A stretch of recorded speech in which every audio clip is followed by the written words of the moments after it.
Bom, chegou o momento de dar testemunho do meu chamado, de como foi a minha conversão.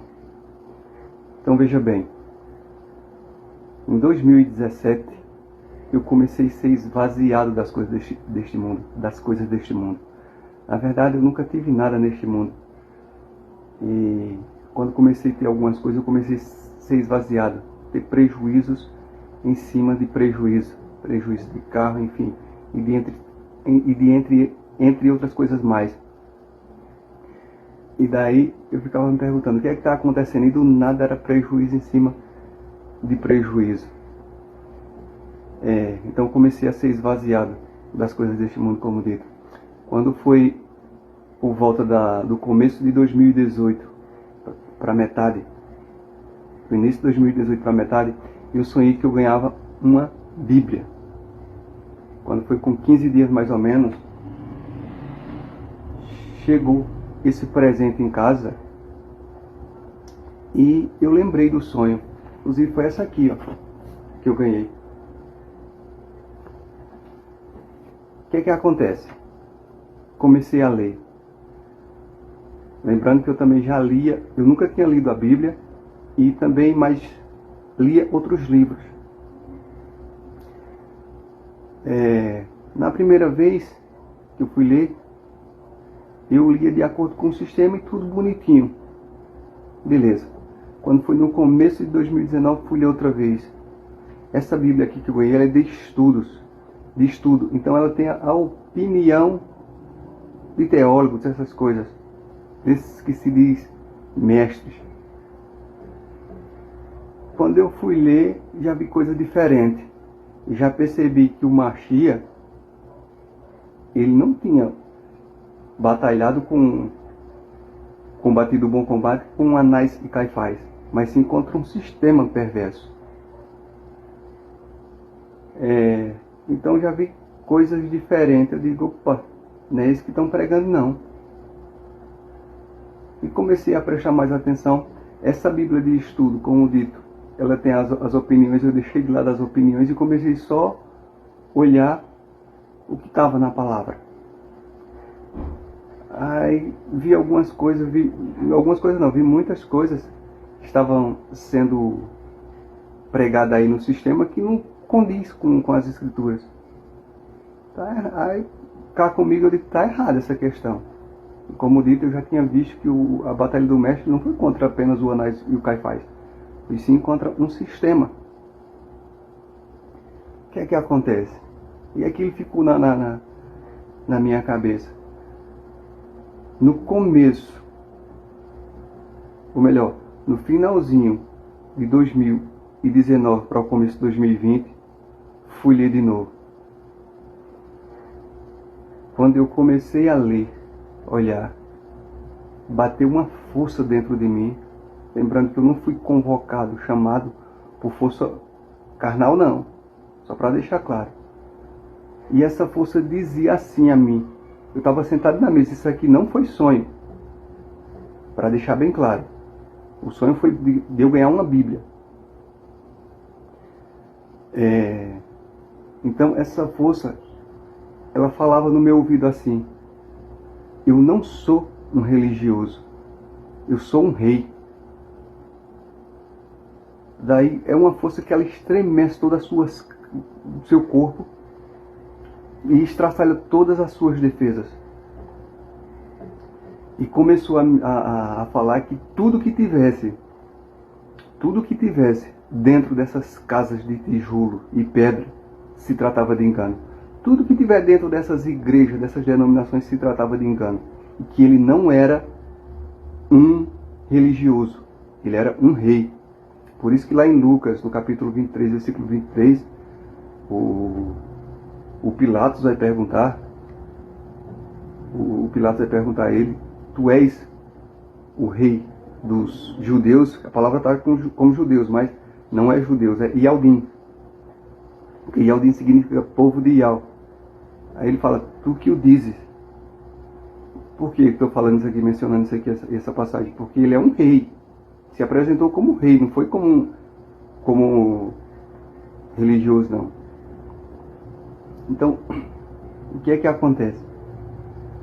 E ainda me mostrou que uma das estratégias para aprisionar o povo do Criador nessas sinagogas, nessas tais igrejas, templos de pedra e tijolo, era o batismo de água. E pediu para me conferir, como se dissesse, confira nas escrituras, confira. Eu fui lá e conferi e vi. Aí, meu batismo é no Espírito, Ruach. Fui lá e conferi. O próprio Yohanan, João Batista, ele já tira esse batismo d'água, que era simbólico. Na verdade, a lavagem ali é a lavagem com as palavras. É as palavras que convertem. É as palavras que sustentam, porque tudo está na palavra. Então o batismo de Yohanan era um batismo de água simbólico. Mas não era para se apegar no batismo de água. Porque esses rituais meramente carnais, eles não têm força alguma para refrear as paixões da carne. O apóstolo Shaul vai falar isso, se não me engano é em Colossenses, no final do capítulo 2. Então, fui conferir tudo e estava como mostrado. E Yohanan vai falar, João Batista vai falar, por exemplo, eu vos batizo com água, mas aquele que vem depois de mim, o qual não sou digno nem de amarrar o cadastro das suas sandálias, ele vos batizará com fogo e com ruach. Então ele já exclui o batismo d'água, que na verdade era só uma simbologia. A força do batismo de João era a pregação da verdade. E o batismo que o mestre veio passar, eu já mostrei também que ele não passa pelo batismo de Yohanan. O batismo que ele veio passar está lá em Lucas, no capítulo 12, se eu não me engano, versículo ou é 49 ou é 51. Que ele fala: eis que estou para passar pelo batismo, e muito estou angustiado até que ele se consuma, que era o martírio que ele ia passar.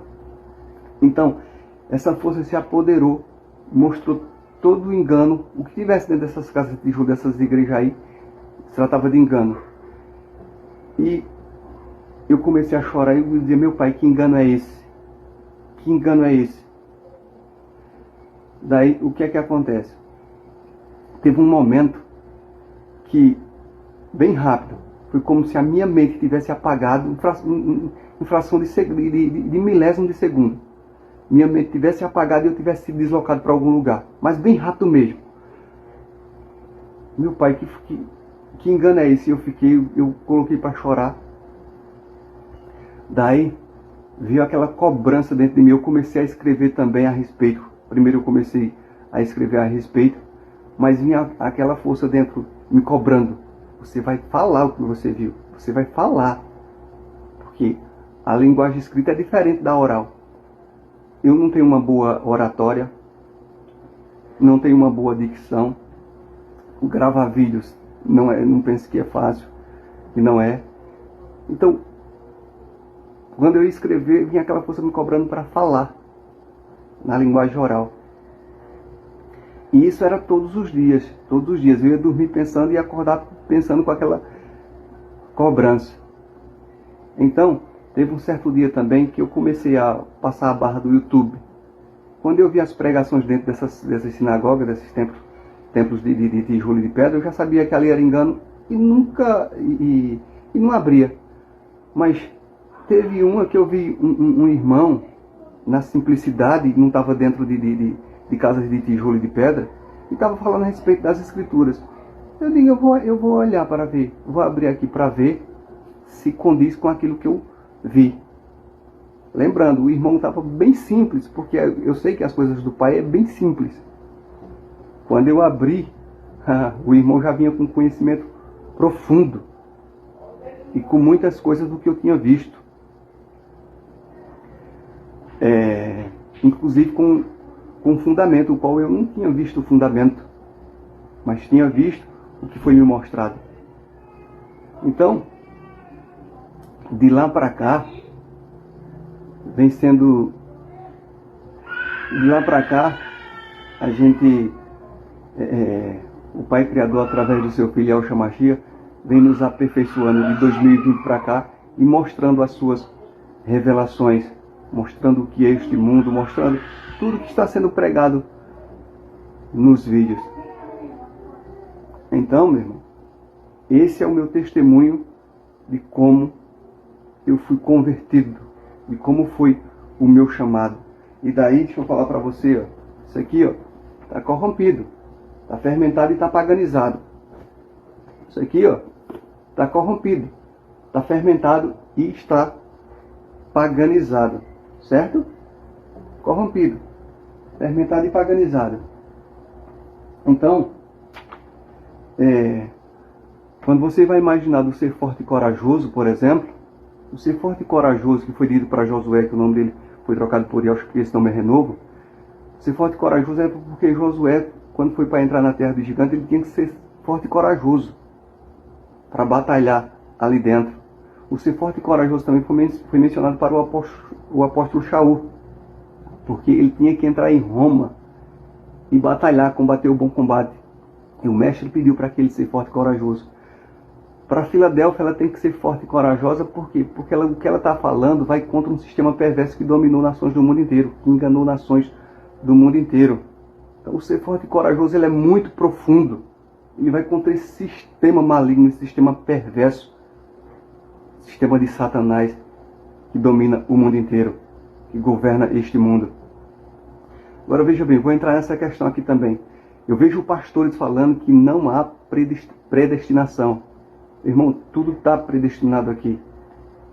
Se não tivesse predestinação, o mestre viria fazer o que aqui? Porque ele já veio predestinado. Os profetas eles estavam predestinados para o tempo dele. Os apóstolos eles foram predestinados. Está tudo predestinado. Inclusive as duas testemunhas, elas estão predestinadas. As duas testemunhas que irão chegar. O próprio mundo, ele está predestinado. Porque ele foi amaldiçoado desde o início. O próprio mundo, o qual eu já mostrei que este mundo é o inferno. Então, sem essa de que não há predestinação. Tudo está predestinado. Então, voltando, esse é o testemunho que eu tinha que falar de como foi o meu chamado e a minha conversão para a palavra da verdade e desmascarar o engano deste mundo. Está tudo aí nos vídeos. Foi mostrado que este mundo é o inferno, foi mostrado a sedução da riqueza desse mundo, tanto de cilada que tem, que é estratégia de Satanás. Foi mostrado que o rei não poderia, o rei chamado pelo Criador para governar, não poderia ter muitas riquezas para si, muitas mulheres para si. Foi mostrado a respeito também foi mostrado a respeito também do nome do Criador, que foi fundamentado e otorgado na criação, estabelecido como lei.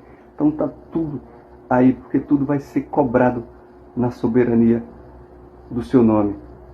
Então, para que nenhum ser humano se engane, tudo está corrompido, porque esse engano ele ia devastar nações do mundo inteiro. Mas a verdade viria à tona no tempo do fim. Muitos estão esperando o anticristo aparecer. Eu já falei que não existe anticristo. O astuto, o inimigo ele é muito astuto, Satanás. Ele pegou o sacrifício consagrado, como mostra lá em Daniel no capítulo 12, e trocou por uma oferta nojenta para se passar como verdade. Trocou pelo Jesus. Para quando vinha a verdade, por exemplo, que está sendo esclarecida, aqueles que vêm com a verdade é como se fosse para eles o anticristo. Será que ele é astuto? Mas não existe anticristo. O que sempre existiu foi anti-Machia. Machia significa ungido, escolhido.